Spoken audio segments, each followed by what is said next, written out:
சகலவித விருட்சங்களையும், தோட்டத்தின் நடுவே ஜீவ விருட்சத்தையும், நன்மை தீமை அறியத்தக்க விருட்சத்தையும் பூமியிலிருந்து முளைக்க பண்ணினார். இந்த 3 காரியங்களையும் ஆண்டவர் நமக்கு பூமியிலிருந்து விளைய பண்ணி இருக்கிறார். இந்த 3 காரியங்களும் 3 பர்பஸுக்காக, இந்த 3 காரியங்களும் 3 காரியங்களுக்கு, அது 3 தேவைகளுக்காகத்தான் முளைக்க பண்ணினார். எதை ஒண்ணுமே ஆண்டவர் நமக்கு தேவையில்லாம படைக்கவே இல்லை. சும்மா இருக்கட்டும் அப்படின்னு ஒண்ணு கிடையவே கிடையாது. ஆண்டவர் படைச்ச அத்தனைக்கு பின்னாடியும் ஒரு பர்பஸ் இருக்கும், திட்டம் இருக்கும். எல்லாம் இருக்கட்டும், இருந்துட்டு போட்டோம், அண்ட சராசரத்தில் இவ்வளவு நட்சத்திரங்கள் இருக்கட்டும், சும்மா பார்க்கறதுக்கு அழகா இருக்கும் அப்படிலாம் ஆண்டவர்ட்டே கிடையாது. ஆண்டவர் உண்டாக்குன எல்லாத்துக்கு பின்னாடியும் ஏதோ ஒரு பர்பஸ் இருக்கும், அது நமக்கு தெரியாது, அவ்வளவுதான். இப்போ ஆண்டவர் 3 காரியங்களை உண்டாக்கி இருக்கிறார். புசிப்புக்கு நலவுமான சகலவித பார்வைக்கும் புசிப்புக்கு நலவுமான சகலவித விருட்சங்களையும், தோட்டத்தின் நடுவில் ஜீவ விருட்சத்தையும், நன்மை தீமை அறியத்தக்க விருட்சம். இந்த 3 விருட்சத்தையும் உண்டாக்கிட்டு இந்த 3 விருட்சங்களுக்குமான ஒரு கட்டளையை கொடுக்கிறார். என்ன கட்டளை கொடுக்கிறார் அப்படின்னு கேட்டீங்கன்னா, அதே 2ஆம் அதிகாரத்துல ஆண்டவர் 16-17 வசனத்துல, தேவனாகிய கர்த்தர் மனுஷனை நோக்கி, நீ தோட்டத்தில் உள்ள சகல விருட்சத்தின் கனியையும் புசிக்கவே புசிக்கலாம், ஆனாலும் நன்மை தீமை அறியத்தக்க விருட்சத்தின் கனியை புசிக்க வேண்டாம், அதை புசிக்கும் நாளிலே சாகவே சாவாய் என்று கட்டளையிட்டார். இப்போ 3 விதமான கனிகளை ஆண்டவர் உண்டாக்குகிறார். 2 கனிகளுக்கு தான் ஆண்டவர் என்ன செய்யறாரு? பதில் கொடுக்கிறார், அதாவது கட்டளை கொடுக்கிறார். ஒன்று, நீ எல்லா சகலவித கனிகளையும் புசிக்கலாம் அப்படின்னு சொல்லிட்டார். சகலவிதமான கனிகளையும் உண்டாக்கினார்னு சொல்லிட்டு, பார்வைக்கு அழகும் புசிப்புக்கு நலமான சகலவித விருட்சங்களையும் அப்படின்னு சொல்லிட்டு, அந்த சகலவித விருட்சத்தை நீ புசிக்கவே புசிக்கலாம். 2வது, நன்மை தீமை அறியத்தக்க விருட்சம், அந்த நன்மை தீமை அறியத்தக்க விஷயத்தை புசிக்க கூடாது அப்படின்னு சொல்லிட்டார். புசிக்கும் நாளிலே சாகவே சாவாய். ஆனால் 3வது விருட்சம், ஜீவ விருட்சம்னு ஒன்று இருக்கு, அதை பத்தி இந்த இடத்துக்கு கட்டளையே கிடையாது.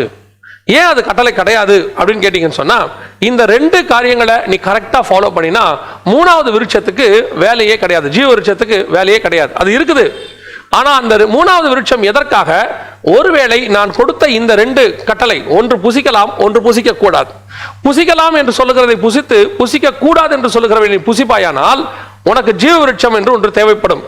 ஜீவ விருட்சம்னா என்ன அப்படின்னு கேட்டீங்கன்னு சொன்னா, நம்மளை மரணம் அடையாமல் உயிரோடு என்றென்றைக்கும் உயிரோடு கூட வைக்கக்கூடியது. ஏன்னா 3ஆம் அதிகாரத்துல ஆண்டவர் சொல்றாரு மனுஷனை பார்த்து, 22வது வசனத்துல, பின்பு தேவனாகிய கர்த்தர், இதோ மனுஷன் நன்மை தீமை அறியத்தக்கவனாய் நம்மில் ஒருவரை போல் ஆனான், இப்போதும் அவன் தன் கையை நீட்டி ஜீவ விருட்சத்தின் கனியையும் பறித்து புசித்து என்றென்றைக்கும் உயிரோடு இராதபடிக்கு செய்ய வேண்டும் என்று. அப்ப இந்த ஜீவ விருட்சத்தின் கனியை சாப்பிட்டா என்றென்றைக்கும் உயிரோடு இருப்பான். இப்ப இந்த நன்மை தீமை அறியத்தக்க கனியை சாப்பிட்டா மரணம் வரும். ஒருவேளை மரணம் வந்தால் அதை புசித்தால் என்றென்றைக்கும் உயிரோடு கூட இருக்க முடியும். ஒருவேளை இந்த நன்மை தீமை அறியத்தக்க கனியை சாப்பிடாம அவன் ஜீவ விருட்சத்தை சாப்பிட்டானா என்றென்றைக்கும் உயிரோடு தான் இருக்க போறான். அதுல எந்த மாற்று கருத்தும் இல்லை. ஆனா கட்டளை இது 2க்கு தான் வருது. ஒன்று புசிக்கலாம், இன்னொன்று புசிக்க கூடாது.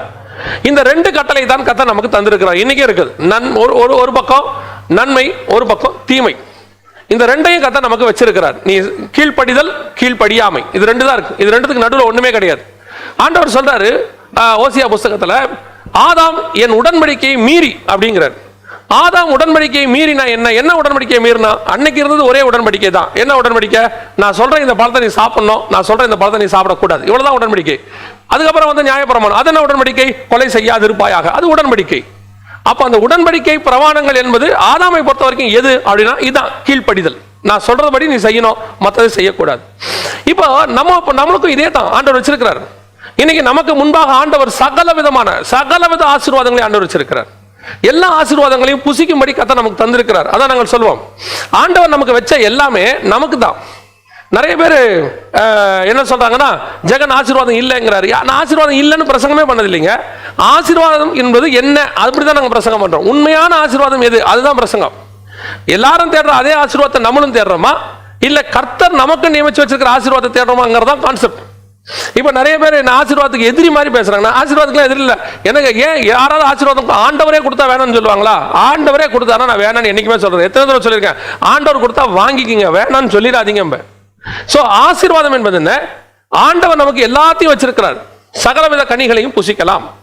ஆண்டவர் எல்லா கனிகளையும் வச்சு, எல்லா ஆசீர்வாதங்களை வச்சு புசிக்க சொன்னார். அவைகளுக்கு நடுவில் ஒன்று சொல்லியிருக்கிறாரு, இதை மட்டும் சாப்பிடாத. இதைத்தான் பவுல் அழகா சொல்றாரு, எல்லாவற்றையும் அனுபவிக்க எனக்கு தகுதி உண்டு, எல்லாமும் எனக்கு தகுதியாய் இராது. அப்போ எல்லாமே இருக்குப்பா, அதுல கொஞ்சம் தகுதி இல்லாததும் இருக்கு. ஆனால் கர்த்தர் சொல்றது, அந்த தகுதியானதெல்லாம் சாப்பிடு. உன்னை சாப்பிட வேணாம்னு நான் சொல்லல, தகுதி இல்லாததை சாப்பிடாத, வேண்டாம், அது வேண்டாம். ஏன்னா அதுக்கு பின்னாடி ஒரு மரணம் இருக்கும், ஒரு தீமை இருக்கும். இப்போ ஆண்டவருக்கும் பிசாசுக்கும் மனுஷனுக்கும் இது ஒண்ணுதாங்க வித்தியாசம். இப்ப மனுஷன் என்ன பண்ணா? அந்த நன்மை தீமை அறியத்தக்க கனியை சாப்பிட்டான். இப்ப ஆண்டவர், மனுஷன், பிசாசு 3 பேருக்கு என்ன டிஃபரன்ஸ்?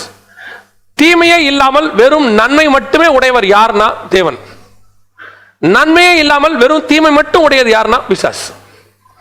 நன்மை 100% நன்மை உடையவர், ஒரு தீமை கூட கிடையாது. தீமையை பார்க்க மாட்டாத சுத்தக்கண்ணன், அவருக்கு தீமை செய்ய தெரியாது. அப்படி யாருன்னு கேட்டீங்கன்னா அது தேவன். ஒரு நன்மை கூட கிடையாது, 100% தீமை. அது யாருன்னு கேட்டீங்கன்னா பிசாசு. இந்த நன்மை தீமை ரெண்டும் இருக்கிறவன் யாருன்னா மனுஷன். இந்த ரெண்டும் கலந்தது. இப்ப நீங்க தீமை பக்கமே போனீங்கன்னா ஒரு நாள் பிசாசோட போய் சேர்ந்துருவீங்க.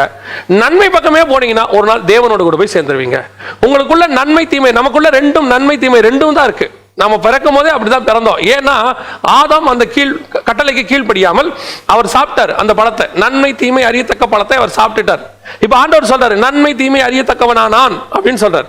இப்ப நன்மை தீமை அறியத்தக்கவனா ஆயிட்டார். இப்போ அவருக்குள்ள நன்மையும் இருக்கு, தீமையும் இருக்கு.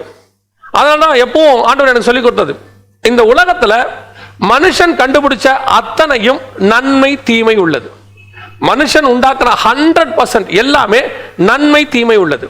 வெறும் நன்மை அப்படின்னு ஒன்று கிடையவே கிடையாது. மனுஷன் கண்டுபிடிச்சதுல கிடையவே கிடையாது. ஏன்னா அவனுடைய ஜீன், அவனுடைய மாடலே அப்படித்தான், நன்மை தீமை உள்ளதுதான். எதை வேணாலும் எடுத்துக்கோங்க, மனுஷன் கண்டுபிடிச்சதுல எதை வேணாலும் எடுத்துக்கோங்க. தேவன் உண்டாக்கினது இல்லை, தேவன் உண்டாக்கினது எல்லாம் நல்லது என்று கண்டார்.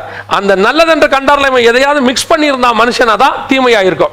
GMO product, genetically modified organs நம்ம சொல்றோம், அதுல கொண்டு போயிட்டு கொஞ்சம் ஹைபிரிட் உண்டாக்குறது. அப்போ அது என்ன ஆகுது? அதுல கொஞ்சம் தீமை வரும், கண்டிப்பா வரும். அப்புறம் தேவன் உண்டாக்குனதோடு கூட எதையாவது விட்டு வேற ஒன்று உண்டாக்குறது, அதுல என்ன உண்டாக்கும்? அதுல ஒரு தீமை இருக்கும், கண்டிப்பா இருக்கும். தேவன் உண்டாக்குன ஆசிட்டிஸ் அப்படியே இருக்கிறதுல எந்த விதமான தீமையும் இருக்காது. 100% நன்மை தான். அதான் ஏன்னா வேதம் சொல்லுது, தேவன் நன்மை என்று கண்டார். அப்ப தேவன் நமக்கு கொடுக்கிற ஆசீர்வாதம் எல்லாமே நன்மை தான், அதுல தீமை இருக்காது. அதனால தான் வேதம் தெளிவா சொல்லுது, தேவன் கொடுக்கிற ஆசீர்வாதத்தோடு கூட வேதனையை கூட்டார். வேதனை இருக்காது. வேதனையோடு இருக்கிற ஆசீர்வாதம் தேவனிடத்துல இருந்து வந்தது அல்ல. இன்னைக்கு நாங்க என்ன சொல்றோம்? வேதம் சொல்லுது, என்ன சொல்லுது?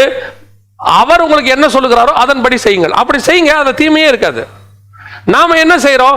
அவர் சொல்றதோட கூட நம்மளுடைய சுய சித்தத்தையும் சேர்க்கிறோம் தேவ சித்தத்தோட. அப்ப என்ன ஆகுது? அது தீமை கலக்குது. ஏன்னா நம்ம நன்மையும் தீமையும் கலந்தவங்க தான்.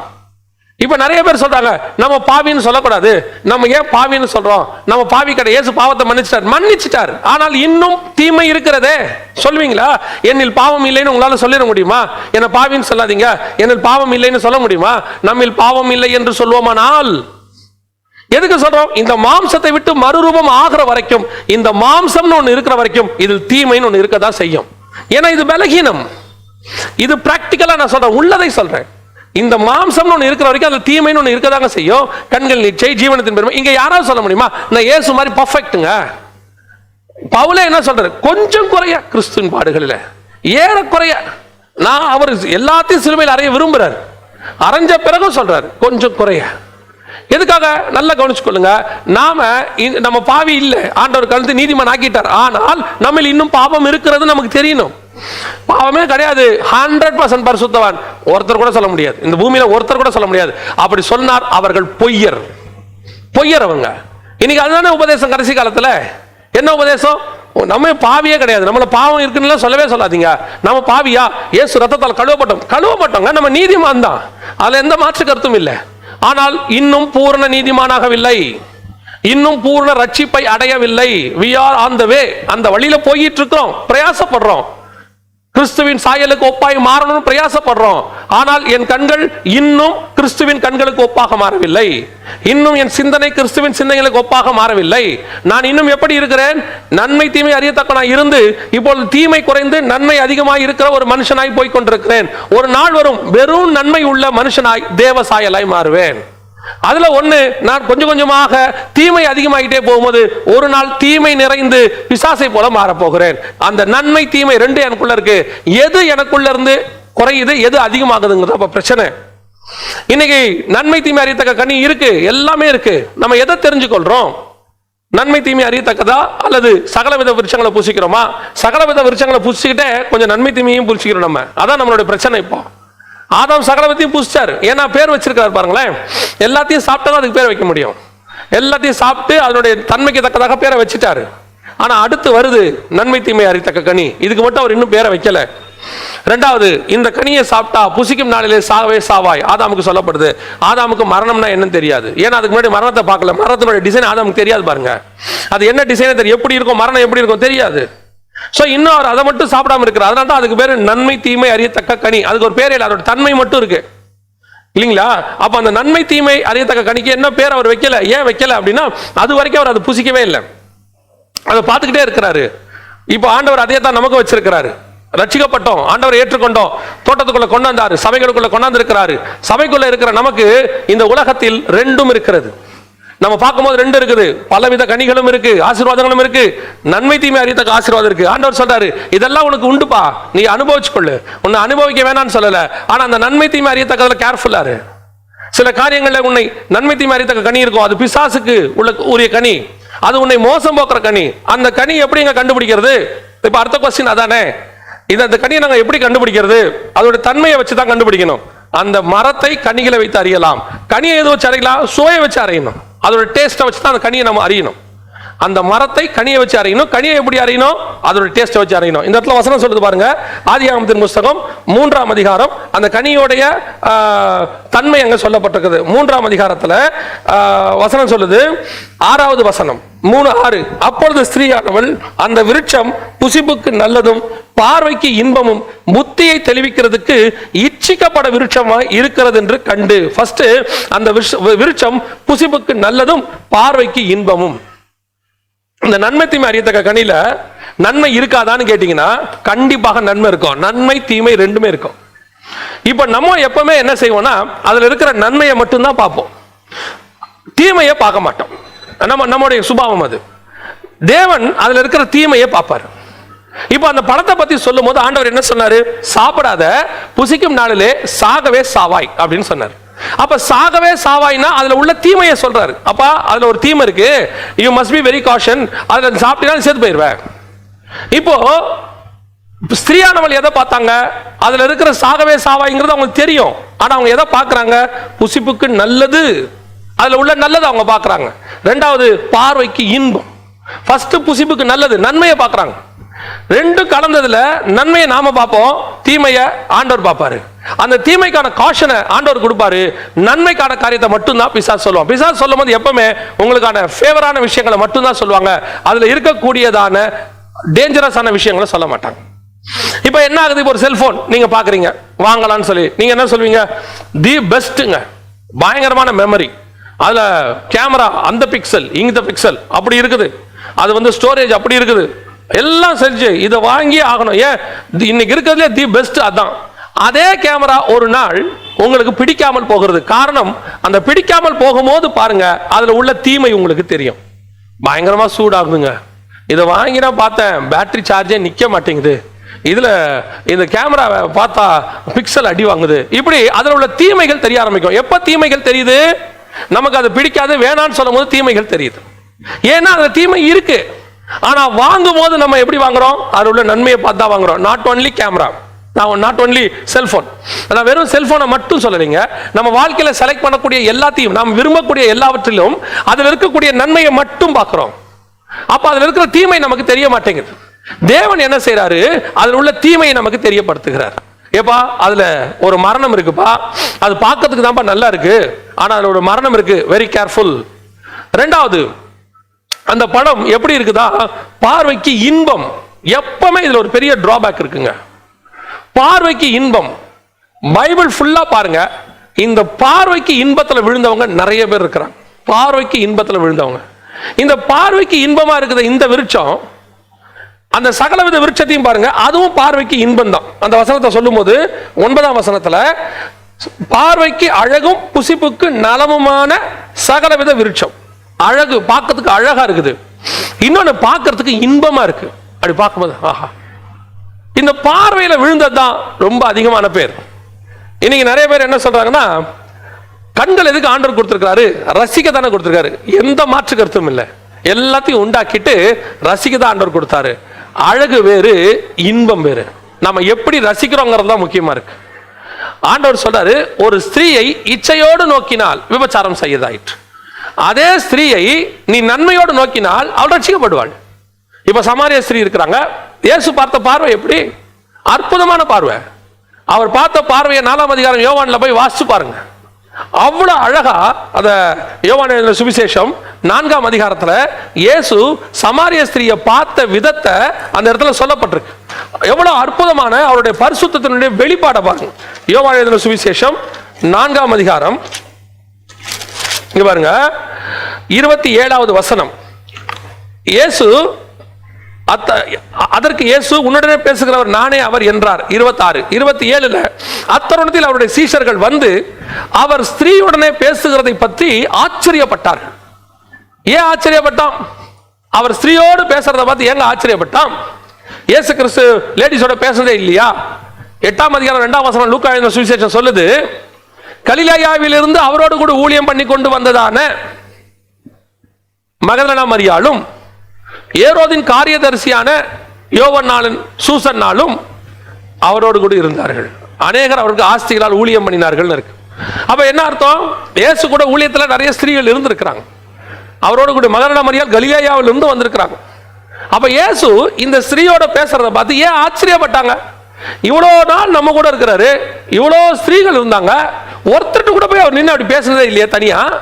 இங்க ஒரு லேடியோட நின்று தனியா பேசிக்கிட்டு இருக்கிறார். ஆச்சரியப்பட்டார்கள். இரண்டாவது, ஆகிலும் என்ன தேடுகிறீர் என்றாவது, ஏன் அவளுடன் பேசுகிறீர் என்றாவது ஒருவனும் கேட்கவில்லை. அது என்ன அர்த்தம்? என்ன தேடுகிறீர் என்றாவது அப்படின்னு என்ன அர்த்தம்? தூரத்துல இருந்து பாக்குறாங்க, இயேசு சமாரிய ஸ்திரீயோட பேசிக்கிட்டு இருக்கிறாரு, சமாரிய ஸ்திரீ அவர் இயேசுவோட பேசிக்கிட்டு இருக்குது. அங்கிருந்து பார்க்கறதுக்கு இயேசு தேடுறது மாதிரி இருக்குதான். என்ன தேடுகிறீர் என்றாவது அப்படின்னா என்ன அர்த்தம்? சமாரிய ஸ்திரியை நேருக்கு நேரம் ஒரு பார்த்து பேசுறீங்க, இப்படி கீழே குனிஞ்சுக்கிட்டு, ஏமா இவனும் உன் புருஷன் அல்ல, இப்ப இருக்கிறவனும் அல்ல, 5 பேரும் இல்ல, இப்ப பேசுகிறவர் யாருன்னு உனக்கு தெரியாது, தெரிஞ்சா நீ அவர்கிட்டயே கீழே குனிஞ்சு இப்படியே தலையாட்டிட்டே பேசிட்டு இருக்கிறார். இந்த தலையாட்டிக்கிட்டு பேசுறது அங்கிருந்து பார்க்கும்போது என்னவா இருக்குதா? என்ன தேடுகிறீர் என்றாவது. என்னையா தேடுறாரு? கீழேயா பார்த்து என்னமோ தேடிட்டே இருக்கிறாரு. அவன் சொல்றான், அவர் பாரு என்னமோ கீழே பார்த்து தேடிட்டே இருக்கிறாரு பாரு. அப்படின்னா என்ன அர்த்தம்? தூரத்துல இருந்து பார்க்கும்போது ஒரு ஸ்திரீயை நேருக்கு நேர் நின்று கூட பேசாதபடிக்கு பரிசுத்தத்தினுடைய உச்சம் தான் இயேசு கிறிஸ்து. அதுதான் பார்வைக்கு அழகு. பார்வைக்கு இன்பம் வேற, பார்வைக்கு அழகு. அந்த ஸ்திரீயினுடைய இயேசுனுடைய பார்வை அந்த பேதுருவை திரும்பி பார்க்கிறாரு, அந்த பார்வை அவனை ரட்சிப்புக்குள்ள நடத்தினது, அதுதான் அழகு. அப்ப நல்லா தெரிஞ்சுக்கொள்ளுங்க, ஒரு பார்வை இச்சையோட பார்க்கறதுக்கு இன்பமா பார்க்கறதுக்கும் அதே பார்வையை அழகா பார்க்கறதுக்கும் டிஃபரன்ஸ் இருக்கு. இங்க இருக்கு, இது இருக்கு. நன்மை தீமை அறியத்தக்க கனி பார்வைக்கு இன்பம், அதை அப்படி பார்க்கும்போது நல்லா இருக்கு, அவ்வளவுதான், அது நன்மை. மூணாவது, புத்தியை தெளிவிக்கிறது. ஏன்னா அதுல அறிவு இருக்கு பாருங்களேன். இந்த நன்மை தீமை அறியத்தக்க அறிவு இருந்துச்சுங்க, அறிவு இல்லாமலாம் கிடையாது. இந்த நன்மை தீமை அறியத்தக்க கனியை சாப்பிட்ட உடனே அவனுக்கு ஒரு அறிவு வெளிப்பட்டது. யாருக்கு? ஆதாமுக்கு ஒரு அறிவு வெளிப்பட்டது. என்ன அறிவு வெளிப்பட்டது தெரியுங்களா? ஐயோ, நான் நிர்வாணியா இருக்கிறேனே, எனக்கு ஒரு Dress வேணுமே, எதுல Dress தைச்சு போட்டா உடம்பு மறைக்கும் அப்படின்னு சொல்லி உடனே ஏறி அத்தி இலையில தெஞ்சு நமக்கு ஒரு Dress போட்டுக்கிறான். ஆனா இந்த அறிவு எப்படிப்பட்ட அறிவு தெரியுமா? ஒரு குறைவுள்ள அறிவு. அந்த அறிவு நன்மை தீமை அறியத்தக்க கனியை சாப்பிட்டாரா? சாப்பிட்ட உடனே அந்த நன்மை தீமை ரெண்டும் இருக்கு இல்லைங்களா? நன்மை என்ன? அது என்ன மறைக்குது நிர்வாணத்தை. தீமை என்ன? அது நிரந்தரமா மறைக்காது. It's a temporary one. இது பெர்மனன்ட் கிடையாது. அப்போ ஆதாமுக்கு இருந்த ஞானம் போய் அறிவு வந்துருச்சு. தேவனோடு கூட இருக்கும்போது தேவனோடு இருந்த அந்த ஞானம் அவனுக்கு போயிருச்சு. போயிட்டு இப்ப என்ன வந்துருச்சு? அவருக்கு அறிவு வந்துருச்சு. என்ன அறிவு?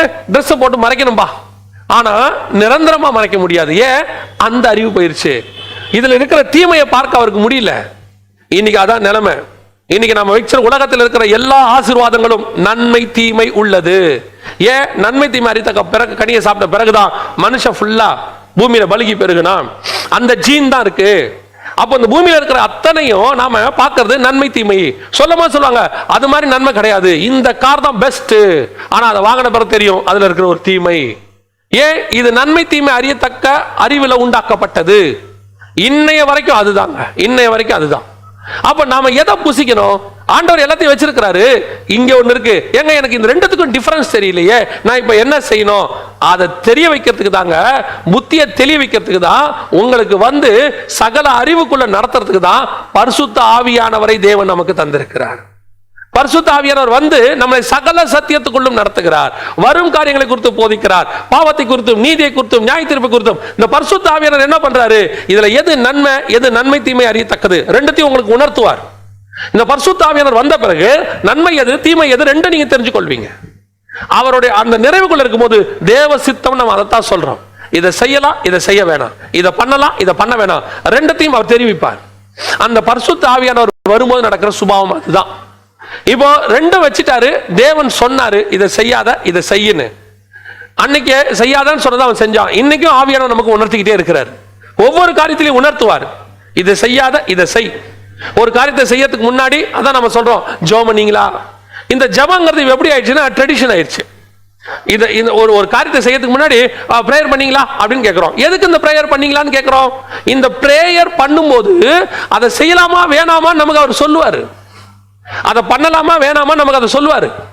இதுக்கு தான் அந்த பிரேயர் பண்ண சொன்னோம். இப்ப நம்ம இதை எப்படி ஆக்கிட்டோம்? ரிவர்ஸ் ஆக்கிட்டோம். ஒரு விஷயத்தை ஆரம்பிக்கிறதுக்கு முன்னாடி ஆண்டவரே இதை ஆசீர்வதியும், இதை அப்படி பண்ணும் இப்படி பண்ணும். இப்ப நாம அவருக்கு சொல்லி கொடுக்கிறோம்.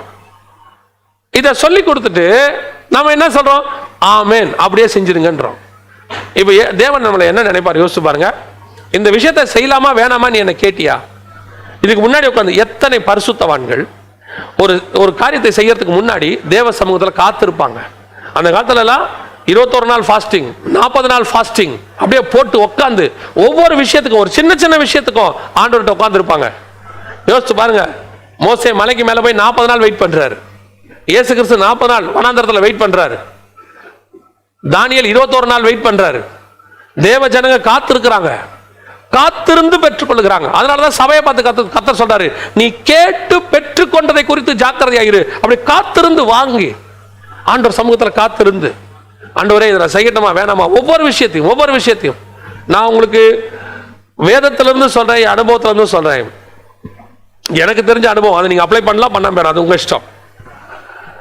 தேவ சமூகத்தில் காத்திருந்து கர்த்தர் ஒன்ன செய்ய சொன்னாருன்னா அதுல ஒரு பிரச்சனையும் இருக்காது, ஒண்ணுமே இருக்காது. சில நேரத்தில் பிரச்சனைகள் எழும்பி வரும். நம்ம தேவ சித்தத்தோட ஒன்று சொல்லும் போது நமக்கு எதிராக பிரச்சனைகள் எழும்பும்.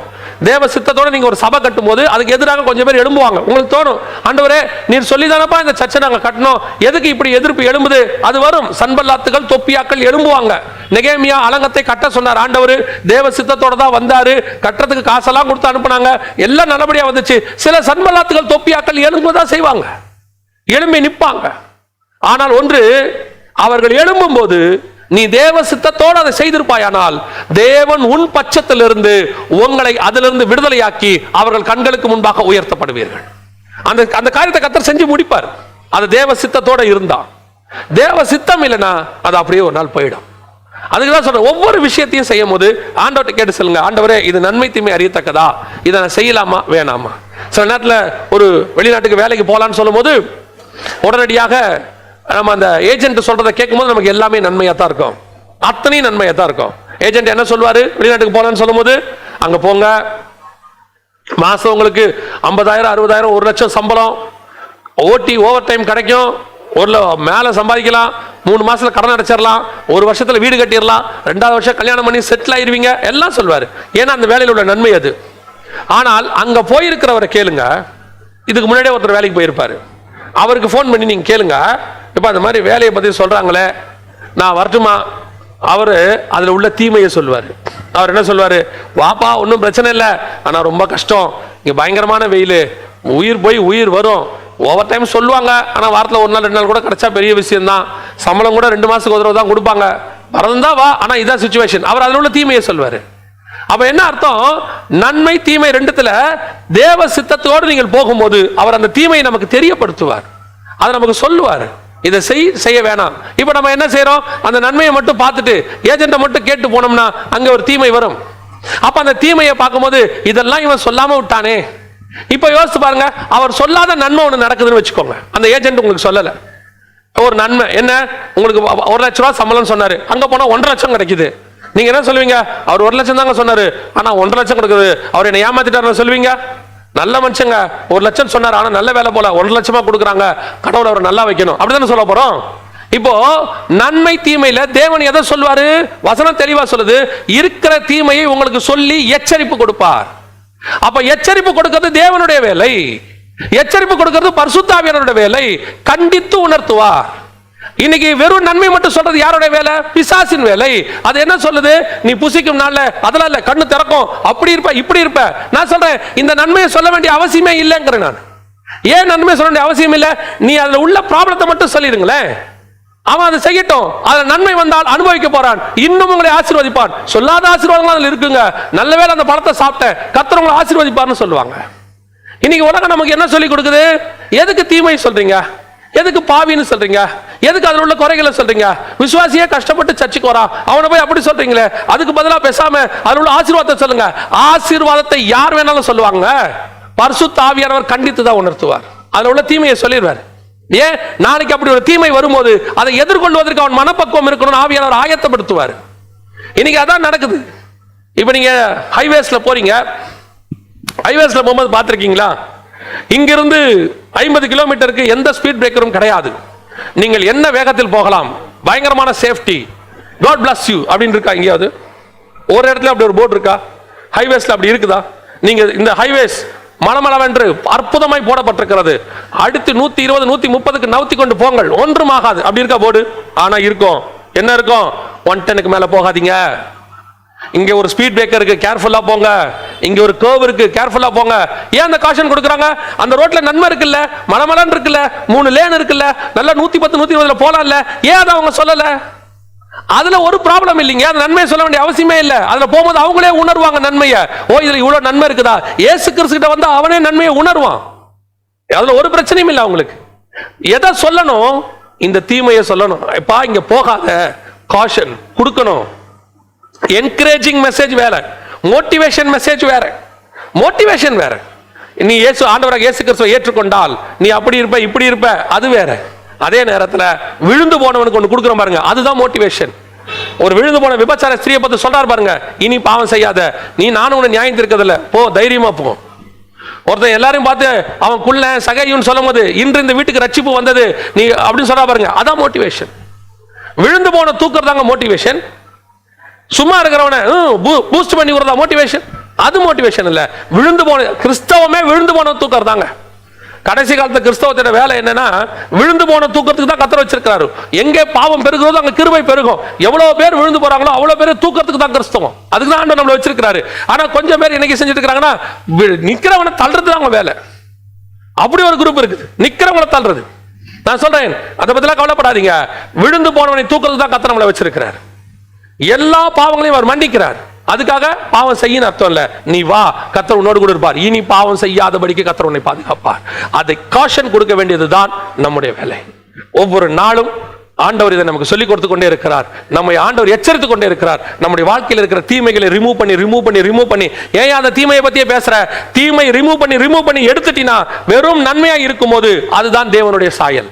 உனக்குள்ள இருக்கிற தீமைகள் கொஞ்சம் கொஞ்சமா போக போக போக போக நீ வெறும் நன்மைக்குரியவனாய் மாறுவாய். நன்மைக்குரியவனாய் மாறும்போது தேவன் வெறும் நன்மைக்குரியவராய் இருக்கிறார், அவரை போல நீ தேவசாயலாய் மாறுவாய். அதுக்கு தான் பிரசங்கம், அதுக்கு தான் பைபிள், அதுக்கு தான் ஊழியக்காரர்கள், அதுக்கு தான் சபையை கர்த்தர் வச்சிருக்கிறாரு, அதுக்கு தான் உங்களை உருவாக்கி இருக்கு. அதான் பக்தி விருத்திக்கு ஏதுவாக சபை.